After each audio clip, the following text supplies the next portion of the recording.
Seorang dokter wanita di Kendari, Sulawesi Tenggara, tega menganiaya apotekernya. Pelaku berinisial E tersebut bahkan nekat menyekap anak buahnya itu sampai muntah dan tak sadarkan diri. Polresta Kota Kendari, Sulawesi Tenggara pun kini telah melakukan penahanan kepada seorang dokter berinisial E tersebut.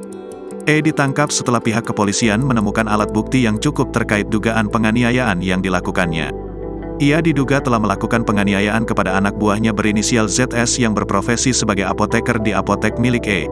Kasat Reskrim Polresta Kota Kendari, AKP Fitrayadi mengatakan, E sendiri telah ditangkap di Jalan Samratulangi Kelurahan Mandonga, Kecamatan Mandonga, Kota Kendari, Jumat, tanggal 1 Desember tahun 2023.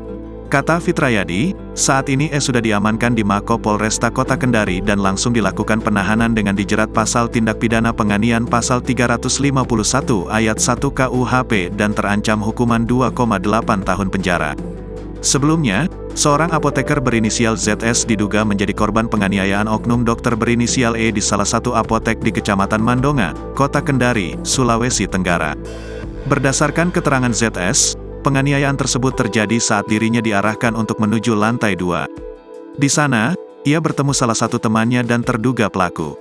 Ketika berada di dalam ruangan lantai 2 tersebut, ia kemudian ditunjukkan chat grup WhatsApp dan mempertanyakan maksud dari isi chat tersebut. Lalu, tak lama kemudian, ia mengaku dijambak dan dianiaya oleh pelaku. Tak sampai di situ, ia mengaku kembali menjadi korban penganiayaan di lantai 1 hingga membuat dirinya jatuh pingsan.